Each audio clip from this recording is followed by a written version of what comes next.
No espero ni solicito que se crea la muy extraña, aunque familiar historia que voy a trasladar al papel, y verdaderamente fuera locura confiar en que se me diese crédito, puesto que mis sentidos rechazan su propio testimonio.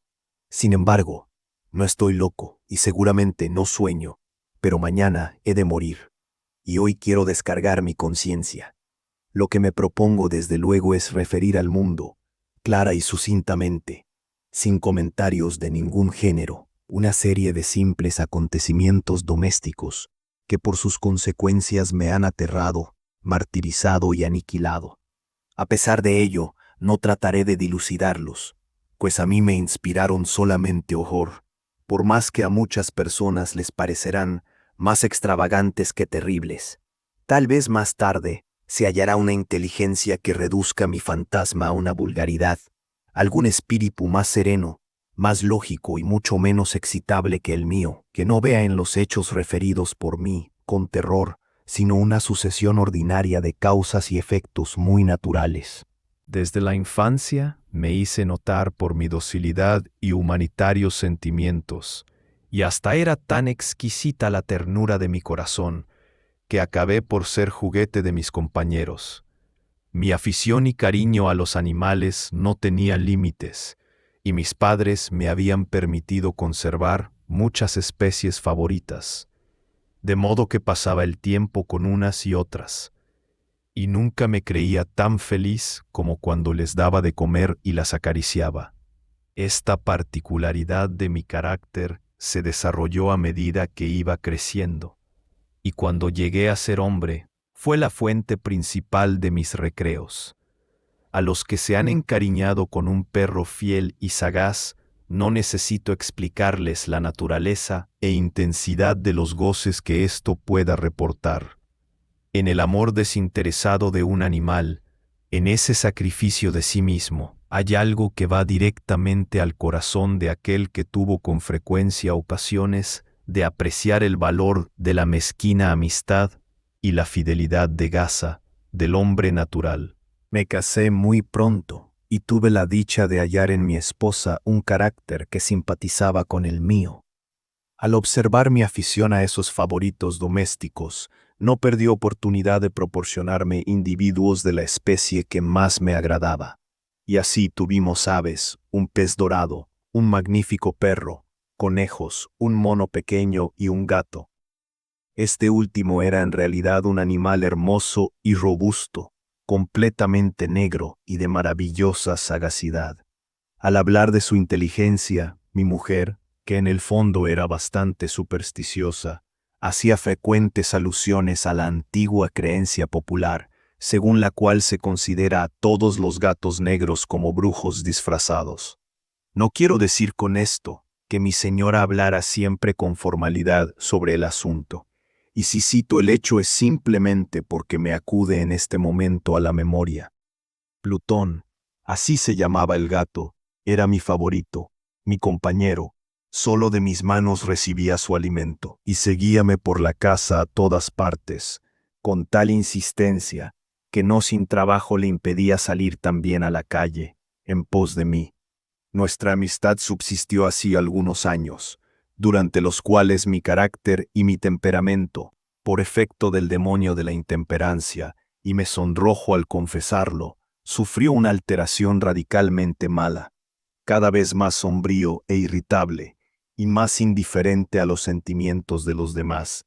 Usaba un lenguaje brutal al hablar con mi esposa, y al fin pasé a las violencias personales.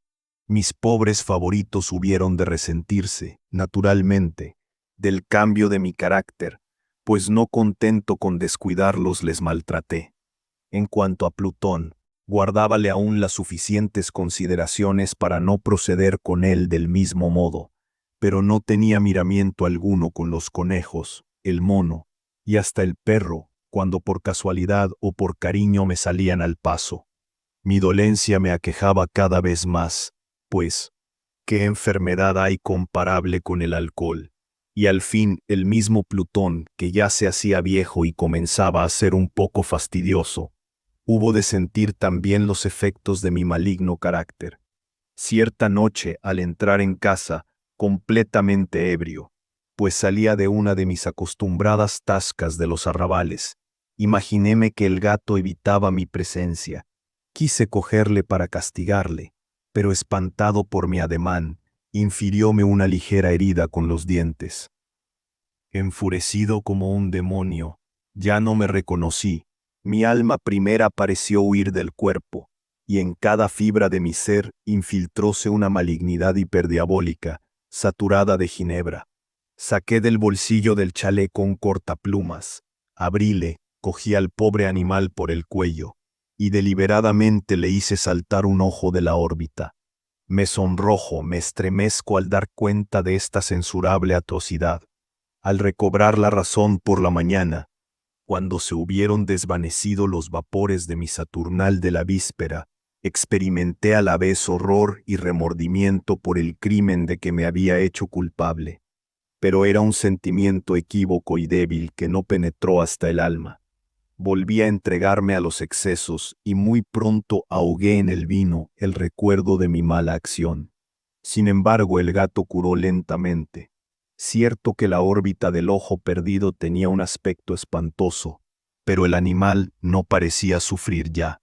Iba y venía por la casa según su costumbre. Si bien, como debía esperarse, huía con terror al acercarme yo. Conservaba aún bastante de mi primera bondad para que me afligiera al pronto aquella evidente antipatía de parte de un ser que tanto me había querido antes. Pero a este sentimiento siguió muy pronto la irritación, y entonces se manifestó, como para señalar mi calda final e irrevocable, el espíritu de la perversidad.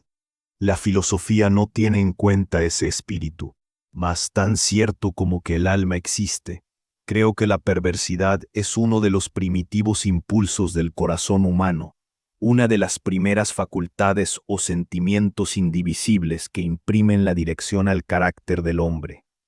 ¿Quién no se ha sorprendido 100 veces consumando un acto necio o vil, solo porque estaba persuadido de que no debía cometerle? ¿No tenemos por ventura una constante inclinación, a pesar de la excelencia de nuestro juicio, a violar lo que es la ley, simplemente porque comprendemos que es la ley? Ese espíritu de perseverancia, digo, fue lo que me perdió al fin. Ese ardiente e insondable deseo del alma de martirizarse a sí misma, de violentar su propia naturaleza, de hacer mal solo por amor al mal, fue lo que me impulsó a continuar, y por último, a consumar el suplicio a que sometí al animal inofensivo. Cierta mañana deslicé un nudo corredizo alrededor de su cuello, con la mayor sangre fría, y le colgué de la rama de un árbol. Mis ojos estaban llenos de lágrimas y mi corazón de amargos remordimientos. Pero ahorqué a Plutón, porque sabía que me había amado, y porque estaba persuadido de que jamás me diera motivo alguno de enojo. Le ahorqué, porque no se me ocultaba que al proceder así cometía un pecado mortal, que comprometía mi alma hasta el punto de ponerla, si tal cosa estuviese en lo posible, fuera de la misericordia infinita del Dios muy misericordioso y muy terrible. En la noche siguiente al día en que cometí este acto cruel, despertóme en mi sueño el grito de «¡Fuego, fuego!». Las cortinas de mi lecho estaban ardiendo. La conflagración se había propagado por toda la casa, y no sin gran dificultad pudimos escapar. Mi esposa, un criado y yo. La destrucción fue completa. Toda mi fortuna se perdió, y desde entonces entreguéme a la desesperación. No trato de establecer aquí una relación de causa a efecto entre la atrocidad y el desastre, porque me hago superior a semejante debilidad. Pero doy cuenta de una serie de hechos, y no quiero omitir un solo eslabón de la cadena. Al día siguiente del incendio visité las ruinas. Las paredes se habían derrumbado, excepto un tabique interior, poco grueso, situado casi en el centro de la casa, y contra el cual se apoyaba la cabecera de mi cama. En esta parte, la mampostería había resistido a la acción del fuego, y yo atribuí el hecho a la circunstancia de ser la pared nueva. Delante de aquel tabique habíase reunido una multitud considerable, y varias personas parecían examinar cierta parte con minuciosa y viva atención. Las palabras «qué extraño, qué singular» y otras semejantes excitaron mi curiosidad. Acerquéme y vi, semejante a un bajo relieve esculpido en la blanca superficie, la figura de un gato gigantesco. La imagen estaba representada con una exactitud verdaderamente maravillosa, y el animal tenía una cuerda alrededor del cuello. Al pronto, ante aquella aparición, pues apenas podía considerarla como otra cosa, mi asombro y mi terror fueron extremados. Pero la reflexión vino al fin en mi auxilio. Recordé haber ahorcado el gato en un jardín contiguo a la casa, jardín que fue invadido por la multitud al oírse los gritos de alarma. Alguno debió desatar el animal del árbol para arrojarle a mi habitación por una ventana abierta, sin duda con el objeto de despertarme. Las otras paredes comprimieron, al caer la víctima de mi crueldad, en la sustancia del yeso recientemente aplicado, y la cal de aquel tabique, combinada con las llamas y el amoníaco del cadáver, debió producir la imagen tal como la veía, aunque tranquilizase así ligeramente mi espíritu, ya que no del todo mi conciencia, en cuanto al hecho sorprendente que acabo de exponer. No por eso dejó de producir en mi ánimo una impresión profunda. Durante algunos meses no pude desechar el fantasma del gato, y agitábase en mi alma algo que parecía ser un remordimiento, pero que no lo era. Llegué a deplorar la pérdida del animal, y a buscar a mi alrededor, en las despreciables tabernas que acostumbraba a frecuentar, otro favorito de la misma especie que se pareciera al difunto. Cierta noche, hallándome sentado y medio aturdido en una inmunda tasca, llamóme la atención de pronto un objeto negro, el cual reposaba en uno de los inmensos toneles de ginebra o de rom que constituían el principal mobiliario de la sala. Y como hacía algunos minutos que miraba en aquella dirección, sorprendióme no haber echado de ver antes el citado objeto. Acerquéme y le toqué con la mano. Era un gato negro, muy grande, al menos tanto como Plutón, y se le parecía mucho, excepto en una cosa: el difunto no tenía un solo pelo blanco en todo el cuerpo, mientras que éste presentaba una mancha blanca, aunque de forma indecisa, que cubría casi toda la región del pecho. Apenas le hube tocado, púsose en pie al punto, produciendo esa especie de ronquido particular que en los gatos indica la satisfacción. Se restregó contra mi mano, y pareció muy contento con mis caricias. Aquel era el animal que yo buscaba, y por lo tanto ofrecí al dueño comprársele. Pero el hombre me dijo que no era suyo ni le había visto nunca antes. Seguí acariciándole, y cuando me disponía a volver a casa, el animal pareció inclinado a seguirme. Le permití que me acompañara, y de vez en cuando deteníame para hacerle una caricia. Cuando llegamos a casa, entró como si fuese la suya, y al punto se encariñó con mi señora. En cuanto a mí, muy pronto experimenté una marcada antipatía contra el animal, es decir, lo contrario de lo que yo esperaba. Yo no sé cómo ni por qué fue así, pero la evidente ternura del gato me disgustaba, produciéndome casi fatiga. Poco a poco este sentimiento de disgusto y enojo rayó en la amargura del odio. Alejábame siempre del animal, pero una especie de vergüenza y el recuerdo de mi primer acto de crueldad retrájeronme de maltratarle. Durante algunas semanas abstúveme de pegar al gato o de cometer una violencia. Pero gradual, insensiblemente llegué a mirarle con indecible horror, y rehuía en silencio su odiosa presencia, como el soplo de la peste. Lo que contribuyó, sin duda, a enconar mi odio contra el gato, fue la circunstancia de haber echado de ver, a la mañana siguiente al día en que le llevé a casa, que así como a Plutón, le faltaba un ojo. Solo por esto mi mujer le cobró más cariño, pues según he dicho ya, poseía en alto grado esa ternura de sentimiento, característica en mí en otra época y fuente de mis recreos más sencillos y puros. Sin embargo, el afecto del gato hacia mí parecía ir en aumento, a medida que mi adversión redoblaba. Seguía mis pasos con una tenacidad que difícilmente imaginaría el lector. Si me sentaba, colocábase debajo de la silla o saltaba sobre mí, prodigándome sus caricias espantosas. Y si me levantaba para andar, introducíase entre mis piernas, exponiéndome a una caída, o bien clavaba sus largas y agudas uñas en la ropa, trepando hasta mi pecho. En tales instantes, y aunque deseaba matarle de un golpe, impedíamelo en parte el recuerdo de mi primer crimen, pero más aún, debo confesarlo de una vez, el verdadero terror que el animal me inspiraba. Y este terror no era seguramente producido por un mal físico, aunque me costaría mucho definirle de otro modo. Casi me avergüenzo de confesar que el terror y el horror que el gato me causaba habían ido en aumento por una de las más extrañas quimeras que fuera posible concebir. Mi esposa me había llamado más de una vez la atención sobre el carácter de la mancha blanca de que ya he hablado, y que constituía la única diferencia visible entre el nuevo gato y el que yo había muerto. El lector recordará, sin duda, que aquella mancha, aunque grande, era primeramente vaga en su forma, pero lentamente, por grados imperceptibles, que mi razón se esforzó largo tiempo en considerar como imaginarios, adquirió al fin contornos muy bien marcados, llegando a ser la imagen de un objeto que no puedo nombrar sin estremecerme. Esto era lo que me hacía mirar al gato con horror y disgusto, y lo que me hubiera impulsado a librarme de él si me hubiese atrevido, porque esa mancha era la imagen de una cosa hedionda, siniestra, la imagen de una horca.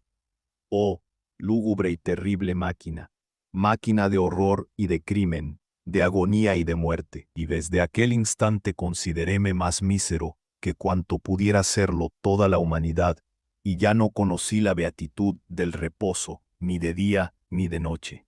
Durante el día, el animal no me dejaba solo un momento, y por la noche, cuando despertaba de mis sueños, agitados por indefinible angustia, sentía a cada momento en mi rostro el hálito tibio del gato y su enorme peso. Era la encarnación de una pesadilla que en mi impotencia no podía sacudir, que estaba eternamente incrustada en mi corazón.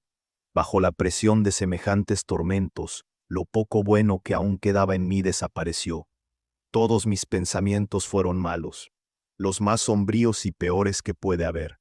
La tristeza de mi carácter habitual degeneró en odio a todas las cosas y a toda la humanidad. Y mi esposa, que no se quejaba nunca, ay de mí, sufría las consecuencias de mi martirio, y era la más paciente víctima de las frecuentes e indomables erupciones de la ciega furia que desde entonces me dominó. Cierto día acompañóme, con motivo de cierta ocupación doméstica, al sótano de la vieja casa donde nuestra pobreza nos obligaba a vivir. El gato me siguió bajando en pos de mí por la empinada escalera, y como tropezara con él, faltóme poco para caer en tierra. Esto me exasperó hasta la locura. Levanté el hacha que llevaba en la mano, y olvidando en mi cólera el temor pueril que hasta entonces me retuviera, asesté al animal un golpe que hubiera sido mortal si le hubiese alcanzado como yo quería. Mi esposa detuvo mi brazo, pero esta intervención excitó más aún mi rabia infernal. Desprendíme al punto y hundí el hacha en su cráneo. La pobre mujer cayó muerta en el sitio sin proferir una sola queja. Consumado este horrible asesinato, lo primero que hice fue reflexionar deliberadamente sobre la manera de ocultar el cadáver, comprendiendo que no podía sacarle de la casa, ni de noche ni de día, sin exponerme a que lo vieran los vecinos. Pensé en varios proyectos. Por un momento ocurrióme la idea de cortar el cuerpo en pedazos y destruirlos con el fuego. Después resolví abrir una fosa en el suelo mismo del sótano. Luego me pareció mejor arrojarle en el pozo del patio. Parecióme más conveniente. Sin embargo, encerrarle en una caja a guisa de mercancía en la forma acostumbrada y encargar a un mozo de cordel que lo llevase a un punto cualquiera. Por último, adopté un plan que me pareció el mejor de todos. Reducíase a emparedar el cadáver allí mismo, como lo hacían con sus víctimas los monjes de la Edad Media. El sótano tenía muy buenas condiciones para llevar a cabo mi proyecto. Las paredes, levantadas a la ligera, habían sido cubiertas recientemente en toda su extensión con una capa de yeso que a causa de la humedad de la atmósfera no se había endurecido, y en una de ellas veíase una saliente formada por una especie de falsa chimenea, cuyo hueco se había rellenado. No dudé que me fuera fácil retirar los ladrillos en aquella parte, introducir el cadáver y tapiarle, de modo que nada pudiera infundir sospechas. No me engañé en mi cálculo. Con el auxilio de unas grandes pinzas, quité fácilmente los ladrillos, y después de apoyar el cuerpo contra la pared interior, sostúvele en esta posición hasta que hube dejado toda la mampostería como antes estaba, sin mucha dificultad. Después busqué mortero y arena, con todas las precauciones imaginables. Preparé una argamasa que no se podía diferenciar de la otra, y cubrí los ladrillos con una capa cuidadosamente. Cuando hube terminado, vi con satisfacción que la obra era perfecta. La pared no presentaba la menor señal de la operación. Recogí todos los restos escrupulosamente y apisoné el suelo, por decirlo así. Al mirar triunfalmente a mi alrededor, dije para mis adentros: aquí, por lo menos, no se habrá perdido inútilmente mi trabajo. Mi primera diligencia fue después buscar el gato, causa de aquella terrible desgracia, porque estaba resuelto a matarle. Si lo hubiera encontrado en aquel momento, nada le habría salvado. Pero el astuto animal, inquieto sin duda por mi reciente cólera, parecía haber resuelto no presentarse. Difícil me sería dar una idea de la profunda sensación de alivio que la ausencia del odiado animal produjo en mi corazón. No se dejó ver en toda la noche, y así es que esta fue la primera que pasé tranquilo desde que el gato estaba en la casa. Dormí profundamente. Sí, dormí con el peso de aquel asesinato sobre el alma. Transcurrieron el segundo y tercer día sin que viniese mi verdugo, y una vez más respiré como hombre libre. El monstruo, poseído sin duda de terror, había abandonado la casa para siempre. Ya no le vería jamás. Mi felicidad era completa. En cuanto a mi tenebroso crimen, inquietábame muy poco. Cierto que se abrió una información, pero dióse por terminada muy pronto, y aunque se había dado orden para practicar pesquisas, naturalmente no se pudo descubrir nada, de modo que consideré segura mi felicidad. 4 días después del asesinato, un destacamento de agentes de policía se presentó de improviso en la casa para proceder a un detenido examen de la localidad. Pero confiado yo en lo impenetrable de mi escondite, no experimenté la menor inquietud. Los oficiales me obligaron a que les acompañara en su pesquisa, y no dejaron ningún rincón por registrar, bajando al fin por tercera o cuarta vez al sótano. Ni uno solo de mis músculos se estremeció. Mi corazón latía tranquilamente, como el de un hombre que duerme en la inocencia. Recorrí el sótano de un lado a otro, con los brazos cruzados sobre el pecho, y paseábame con la mayor indiferencia. Satisfecha del todo la policía, disponíase a retirarse, y fue tan grande el júbilo de mi corazón, que no pude resistir el vivo deseo de decir al menos una palabra, aunque solo fuese una, a manera de triunfo, para convencer a aquellos hombres de mi inocencia. «Caballeros», dije al fin, cuando subían la escalera, «me complace mucho haber desvanecido sus sospechas, y deseo a todos completa salud, así como un poco más de cortesía. Sea dicho esto de paso, caballeros, he aquí una casa bien construida». En mi insaciable deseo de decir alguna cosa con indiferencia, apenas sabía lo que hablaba. Puedo asegurarles que es una casa admirablemente bien construida. Esas paredes son de la más sólida mampostería. Y al decir esto, permitiéndome una bravata frenética, golpeé con una caña que tenía en la mano precisamente en los ladrillos que ocultaban el cadáver de la esposa de mi corazón. Ah, Dios me proteja y me libre al menos de las garras del archidemonio. Apenas se hubo apagado el eco de mis golpes en el silencio, una voz me contestó desde el fondo de la tumba.